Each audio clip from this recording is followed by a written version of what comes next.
Hello বন্ধুরা, আজ আমরা এমন এক শিকারীর গল্প শুনব যেখানে শিকারী নিজে হয়ে যায় শিকার। কল্পনা করুন, আজ থেকে প্রায় 300 বছর আগের পৃথিবী, যখন মানুষ প্রকৃতির সাথে মিলেমিশে থাকত আর নিজেদের অস্তিত্ব রক্ষা করার জন্য প্রতিদিন লড়াই করত।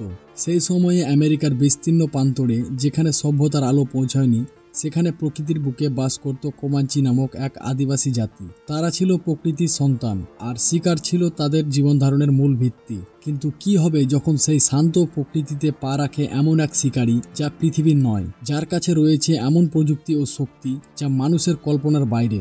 আজ আমরা প্রেডিয়েটর সিরিজের সবচেয়ে রোমাঞ্চক এবং ঐতিহাসিক প্রিকুয়েল প্রে এর গভীরে ঢুকব। এই গল্পটি আমাদের নিয়ে যাবে সেই সময়ে যখন প্রথমবার এক প্রেডিয়েটর পৃথিবীতে এসেছিল শিকারের নেশায়। চলুন আর দেরি না করে শুরু করা যাক 2022 সালের মাস্টারপিস প্রে মুভির সম্পূর্ণ এক্সপ্লেনেশন শুরু করার আগে বলি, হ্যালো এভরিওয়ান, আমার নাম জনি আর আপনারা দেখছেন সিনে এক্সপ্লেন। সিনেমার শুরুতেই আমাদের চোখের সামনে ভেসে উঠে 1971 সালের উত্তর আমেরিকার দিগন্ত বিস্তৃত একটি প্রান্তর। এখানে বাস করে কোমাঞ্চি জাতি। আমরা পরিচিত হয় আমাদের গল্পের নায়িকা নারুর সাথে। নারু আর 5টা সাধারণ মেয়ের মতো না, সে একজন দক্ষ চিকিৎসক। সে জানে জঙ্গলের কোন গাছ কি কাজে লাগে, কিন্তু তার মন পড়ে থাকে তীর, ধনুক আর কুটারের দিকে। তার স্বপ্ন সে তার ভাই তাবের মতো একজন সেরা শিকারী হবে। তাবে একজন আদিবাসী জাতির অন্যতম সেরা শিকারী। তার বোনকে সে ভালোবাসলেও মনে করে শিকারের মতো কঠিন কাজ নারুর জন্য না। তাদের মা আমিন সবসময় নারুকে বোঝানোর চেষ্টা করে যে তার জায়গা হলো শুধু রান্নাঘরে, শিকারের জন্য না। কিন্তু নারুর জেদ আকাশ ছোঁয়া। সে লুকিয়ে লুকিয়ে তার পোষা কুকুর শাড়িকে নিয়ে জঙ্গলে শিকার করতে যায়। তার বিশেষ হাতিয়ার হলো দড়ি দিয়ে বাঁধা একটি কুটার, যা দিয়ে সে নিখুঁতভাবে ছুঁড়ে মারতে পারে এবং ফিরিয়ে আনতে পারে। এটি শুধু তার অস্ত্র নয়, তার আত্মবিশ্বাসের প্রতীক। একদিন সকালে সে হরিণ শিকারের জন্য বের হয়। হঠাৎ তার চোখ যায় আকাশের দিকে। সে মেঘের মধ্যে এক অদ্ভুত আলোর ঝলকানি দেখতে পায়, যেন আগুনের তৈরি এক পাখি ডানা মেলছে। নারু এটিকে থান্ডারবার্ড বা পবিত্র চিহ্ন বলে মনে করে। সে ভাবে মহান আত্মা তাকে এক বড় শিকারের জন্য প্রস্তাব দিচ্ছে। কিন্তু সে যা দেখেছিল সেটা কোনো পাখি না, ওটা ছিল এক ভিন্ন গ্রহের মহাকাশযান যা নিঃশব্দে পৃথিবীতে এসেছে এক ভয়ঙ্কর শিকারীকে নিয়ে। কিছুদিন পর সেই আদিবাসী জাতির এক শিকারীকে একটি মাউন্টেন লায়ন বা পাহাড়ি সিংহ আক্রমণ করে আর তাকে আহত করে দেয়। তাকে ফিরিয়ে আনার জন্য একটি দল তৈরি হয়, যার নেতৃত্বে ছিল নারুর ভাই তাবে। নারু তার চিকিৎসা জ্ঞান দিয়ে সাহায্য করার অজুহাতে সেই দলে যোগ দেয়। জঙ্গলের গভীরে যখন তারা এগোতে থাকে, নারু সিংহের পায়ের ছাপের পাশাপাশি আরও কিছু অদ্ভুত এক বিশাল পায়ের ছাপ দেখতে পায়, যা কোনো পরিচিত পশুর ছিল না। তার মনে সন্দেহ জাগে। তারা আহত শিকারীটিকে খুঁজে পায়, কিন্তু তাকে নিয়ে ফেরার সময় তবে সিংহটিকে শিকার করার সিদ্ধান্ত নেয়। নারু তার ভাইকে একা ছাড়তে না পেরে তার সাথে যেতে থাকে। তারা 3 জন মিলে সিংহটিকে মারার জন্য একটি ফাঁদ পাতে, কিন্তু সিংহটি তাদের ওপর ঝাঁপিয়ে পড়ে এবং দলের এক সদস্যকে মেরে ফেলে। নারু সিংহটিকে আক্রমণ করার চেষ্টা করে, কিন্তু ঠিক সেই মুহূর্তেই সেই জঙ্গলের ভেতর থেকে আসা এক অদৃশ্য শক্তি উপস্থিত হয়, তা নারু টের পায়। গাছের ডালে সে লাল রঙের লেজার পয়েন্টের মতো এক আলো দেখতে পায়, যা তাকে আতঙ্ক করে দেয়। এই সুযোগে সিংহটি তাকে ধাক্কা মেরে ফেলে দেয় এবং সে মাথায় আঘাত পেয়ে অজ্ঞান হয়ে পড়ে। যখন তার জ্ঞান ফেরে, সে নিজেকে সেই গ্রামের তাঁবুতে পায়। তবে শুধু তাকে বাঁচায়নি, একাই সিংহটিকে শিকার করে বীরের মতো গ্রামে ফিরেছে। এই বীরত্বের জন্য গোত্রের সবাই তাকে আহ্বান জানায় এবং সম্মান দেয়। সবাই তাবের প্রশংসা করে, কিন্তু নারুর মন থেকে সেই লাল আলোর মতো অদ্ভুত পায়ের ছাপের চিন্তা কিছুতেই যাচ্ছিল না। সে বুঝতে পারছিল জঙ্গলে সিংহের চেয়েও অনেক বেশি ভয়ঙ্কর একটা কিছু লুকিয়ে আছে। নারু বারবার সবাইকে বোঝানোর চেষ্টা করে যে জঙ্গলে এক নতুন ধরনের শিকারী এসেছে, কিন্তু কেউ তার কথা বিশ্বাস করে না। সবাই ভাবে সিংহের সাথে লড়াইয়ের ভয়ে সে এসব বানাচ্ছে। অপমান এবং জেদের বশে নারু একাই সে রহস্যময় প্রাণীকে শিকার করার জন্য বেরিয়ে পড়ে। সে প্রমাণ করতে চায় সে শুধু একজন নারী নয়, একজন দক্ষ শিকারী। গভীর জঙ্গলে সে অচেনা পায়ের ছাপ অনুসরণ করতে থাকে। পথে যেতে যেতেই সে একটি সাপের দেহ দেখতে পায়, যার চামড়া নিখুঁতভাবে ছাড়িয়ে নেওয়া হয়েছে এবং মেরুদণ্ডটি শরীর থেকে আলাদা করা হয়েছে। এমন নৃশংসতা সে আগে দেখেনি। এরপর সে একটি বাইসনের দলের মুখোমুখি হয়, যাদের সবাইকে হত্যা করে তার চামড়া ছড়িয়ে নেওয়া হয়েছে। এই দৃশ্য দেখে তার বুক কেঁপে ওঠে। হঠাৎ সে এক জায়গায় ঘন সবুজ রঙের আঠালো রক্ত দেখতে পায়। তা দেখে নারু অনেক ভয় পায়। এরপরে ঘটে এক বিপদ। অসাবধানবশত সে কাদায় ভরা এক গভীর গর্তে পড়ে যায় এবং তলিয়ে যেতে থাকে। কিন্তু নারু হার মানার পাত্রী নয়। সে তার কুঠারের দড়ির সাহায্যে গাছের শিকড় আঁকড়ে ধরে এবং নিজেকে টেনে তোলে। ঠিক সেই মুহূর্তে একটি বিশাল ভালুক তার উপর আক্রমণ করে। নারু পালানোর চেষ্টা করে, কিন্তু ভালুকটি তাকে তাড়া করে এবং একটি নদীর পাড়ে পৌঁছে দেয়। যখন ভালুকটি তাকে আক্রমণ করতে যাবে, ঠিক তখনই ঘটে এক অবিশ্বাস্য ঘটনা। এক অদৃশ্য শক্তি ভালুকটিকে শূন্যে তুলে নেয় এবং তার ধারালো অস্ত্র দিয়ে নিমেষের মধ্যেই তাকে হত্যা করে। নারু নিজের চোখে এইসব ভয়ঙ্কর দৃশ্য দেখে স্তব্ধ হয়ে যায়। সে প্রথমবার প্রিডিয়েটরের ভয়ঙ্কর শক্তির পরিচয় পায় এবং সুযোগ বুঝে সেখান থেকে পালিয়ে যায়। নারু যখন পালিয়ে যাচ্ছিল, তখন তার দলের শিকারীরা তাকে খুঁজে পায়। তারা ভাবে নারু পাগল হয়ে গেছে এবং তাকে জোর করে গ্রামে ফিরিয়ে নিয়ে যেতে চায়। কিন্তু ঠিক তখনই সেই অদৃশ্য শিকারী অর্থাৎ প্রেডিয়েটর তাদের ওপর আক্রমণ করে। প্রেডিয়েটর তার অদৃশ্য হওয়া প্রযুক্তি ব্যবহার করে এবং একে একে সবাইকে হত্যা করতে শুরু করে। তার কাঁধ থেকে বেরিয়ে আসে প্লাজমা কামান, যা দিয়ে সে মুহূর্তেই সবকিছু ধ্বংস করে দিচ্ছিল।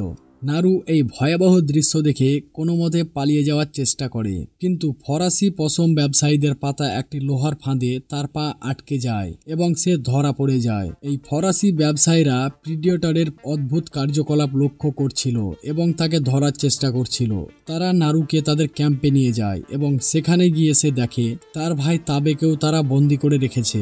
ফরাসিদের নেতা, যে কিনা দোভাষীর মাধ্যমে কথা বলছিল, নারুকে প্রিডিয়েটরের সম্পর্কে জিজ্ঞাসা করে। নারু কিছু বলতে রাজি না হওয়ায় তারা তাবেকে নির্যাতন করতে শুরু করে। নারু বুঝতে পারে এই ফরাসিরা প্রিডিয়েটরের চেয়ে কম হিংস্র নয়। ফরাসিরা এক ভয়ঙ্কর পরিকল্পনা করে। তারা প্রিডিয়েটরকে টোপ দিয়ে ধরার জন্য নারু এবং তাবেকে একটি খোলা জায়গায় গাছের সাথে বেঁধে রাখে। কিছুক্ষণের মধ্যেই সেখানে প্রিডিয়েটর হাজির হয়। ফরাসিরা গুলি চালাতে শুরু করে, কিন্তু প্রিডিয়েটরের সামনে তাদের অস্ত্র কিছুই না। প্রিডিয়েটর তার ভয়ঙ্কর রূপ ধারণ করে এবং ক্যাম্প জুড়ে এক নারকীয় হত্যাকাণ্ড চালু করে।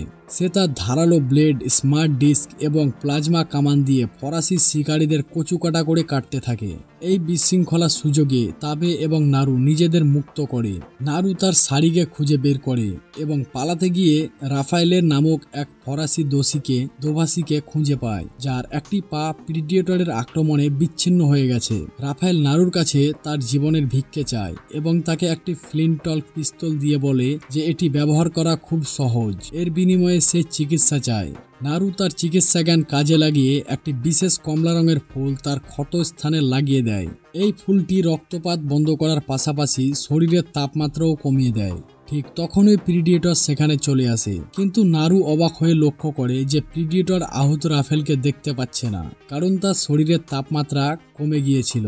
নারু তখনই প্রিডিয়েটরের দুর্বলতা ধরে ফেলে। সে তাপ সংবেদী দৃষ্টি দিয়ে দেখতে পায় না, কিন্তু দুর্ভাগ্যবশত প্রিডিয়েটর রাফেলের ওপর পা রাখলে সে যন্ত্রণায় চিৎকার করে এবং প্রিডিয়েটর তাকে হত্যা করে। এই সময় তাবে একটি ঘোড়ার ওপরে চড়ে সেখানে চলে আসে এবং নারুকে নিয়ে পালানোর চেষ্টা করে। দুই ভাই বোন মিলে প্রিডিয়েটরের সাথে লড়াই করে। তবে ঘোড়ার পিঠ থেকে লাফিয়ে প্রিডিয়েটরের ওপর আক্রমণ করে এবং তার হেলমেটটি ফেলে দেয়, কিন্তু প্রিডিয়েটরের শক্তির কাছে সে বেশিক্ষণ টিকতে পারেনি। প্রিডিয়েটর তার অদৃশ্য হওয়ার প্রযুক্তি ব্যবহার করে তাবেকে মারাত্মকভাবে আহত করে এবং তার ধারালো ব্লেড দিয়ে তাকে দেওয়ালের সাথে গেঁথে ফেলে। তবে তার শেষ নিঃশ্বাস দিয়ে নারুকে পালিয়ে যেতে বলে এবং প্রিডিয়েটরের মনোযোগ নিজের দিকে ধরে রেখে বোনের জন্য আত্মত্যাগ করে। ভাইয়ের এই করুণ মৃত্যু নারুর মনে প্রতিশোধের আগুন জ্বালিয়ে দেয়। তাবের মৃত্যু নারুকে ভেঙে দেওয়ার পরিবর্তে আরো শক্তিশালী করে তোলে। সে এখন আর শিকার নয়, সে নিজেই একজন শিকারী। তার মাথায় এখন শুধু প্রতিশোধ। সে জঙ্গলের প্রতিটি কোণাকে চিনে এবং এই জ্ঞানকেই সে তার সবচেয়ে বড় অস্ত্র হিসেবে ব্যবহার করার সিদ্ধান্ত নেয়। সে প্রথমে বেঁচে থাকা শেষ ফরাসি শিকারীটিকে ধরে এবং তাকে টোপ হিসেবে ব্যবহার করে। এরপরে সে নিজে কমলা রঙের সেই ফুলটি খায়, যা তার শরীরের তাপমাত্রাকে পরিবেশের সাথে মিশিয়ে দেয় এবং তাকে প্রিডিয়েটরের থার্মাল ভিশন থেকে প্রায় অদৃশ্য করে তোলে। প্রিডিয়েটর ফরাসি শিকারীটিকে হত্যা করার পর নারু এক রাফেলে দেওয়া পিস্তল দিয়ে প্রিডিয়েটরকে আকৃতভাবে গুলি করে। গুলিটি প্রিডিয়েটরের হেলমেটে লাগে, যা ছিটকে পড়ে যায়। এই হেলমেটটি দিয়ে প্রিডিয়েটর তার লেজার গাইডেড অস্ত্র নিয়ন্ত্রণ করত। নারু দ্রুত সেই হেলমেটটি তুলে নেয় এবং প্রিডেটরকে সেই কাদায় ভরা গর্তের দিকে নিয়ে যাওয়ার চেষ্টা করে, যেখানে সে নিজে একবার পড়েছিল। সে হেলমেটটিকে এমনভাবে সেট করে যাতে সেটির টার্গেটিং সিস্টেম লেজার পয়েন্টারটি সরাসরি গর্তের ওপর প্রান্তে থাকে এবং একটি গাছের দিকে তাক করা থাকে। প্রিডেটর নারুকে তাড়া করতে করতে সেই কাদায় ভরা গর্তে এসে পড়ে এবং আটকে যায়। নারু এবার তার মুখোমুখি হয়। সে তার দড়ি বাঁধা কুটার দিয়ে প্রিডেটরের সাথে লড়াই শুরু করে। প্রিডেটর তার ধারালো বর্ষাটি নারুর দিকে ছুঁড়ে মারে, কিন্তু নারু সরে যায়। প্রিডেটরের হেলমেট টার্গেটিং সিস্টেমে সক্রিয় থাকায় বর্ষাটি লেজার পয়েন্টের অনুসরণ করে এবং সরাসরি প্রিডেটরের মাথায় গিয়ে আঘাত করে। প্রিডেটর তার নিজের সবচেয়ে শক্তিশালী অস্ত্রেই মারা যায়। নারু বিজয়ীর বেশে প্রিডেটরের মাথাটি কেটে নেয় এবং তার সবুজ রক্ত দিয়ে নিজের মুখে বিজয়ের চিহ্ন আঁকে। সে তার ভাইয়ের হত্যাকারীর কাটা মাথা এবং রাফেলের দেওয়া সেই পিস্তলটি নিয়ে তার গ্রামে ফিরে আসে। তার এই অবিশ্বাস্য রূপ দেখে গ্রামের সবাই স্তম্ভিত হয়ে যায়। যে মেয়েকে সবাই দুর্বল ভাবত, সে আজ এমন শিকারীকে হত্যা করে ফিরেছে যা তাদের কল্পনার বাইরে। তাকে সেই আদিবাসী সমাজে নতুন ওয়ার চিফ হিসাবে বরণ করে নেওয়া হয়। কিন্তু নারু জানে এই জয় শেষ নয়, বরং এক নতুন বিপদের শুরু। সে তার জাতিদেরকে জানায় তাদের এই জায়গা ছেড়ে আরো নিরাপদ স্থানে চলে যেতে হবে, কারণ আকাশে সে যেমন একটি থান্ডারবোল্ট দেখেছিল তেমন আরও আসতে পারে। সিনেমার শেষ দৃশ্য দেখানোর সময় আদিবাসী জাতির ঐতিহাসিক লেজার আর্ট পেন্টিং এর মাধ্যমে পুরো গল্পটি আরেকবার দেখতে পায় এবং সবশেষে একটি ছবিতে স্পষ্ট ইঙ্গিত দেওয়া হয় যে প্রিডেটর আরও 3টি মহাকাশযান পৃথিবীর দিকে, অর্থাৎ সেই জাতির দিকে নেমে আসছে, যা প্রে এর সিকুয়েলের সম্ভাবনা করে দেয়। তো বন্ধুরা, এই ছিল শিকার এবং প্রতিশোধের এক অসাধারণ গল্প। নারুর চরিত্রটি আমাদের শেখায় যে সাহস, বুদ্ধি এবং নিজের ওপর বিশ্বাস থাকলে যে কোনো অসম্ভবকে সম্ভব করা যায়। আপনাদের এই বিস্তারিত এক্সপ্লেনেশন কেমন লাগলো বলতে ভুলবেন না, আর ভিডিওটি ভালো লাগলে সাবস্ক্রাইব করুন। দেখা হবে পরের ভিডিওতে। আজকের মতো বাই।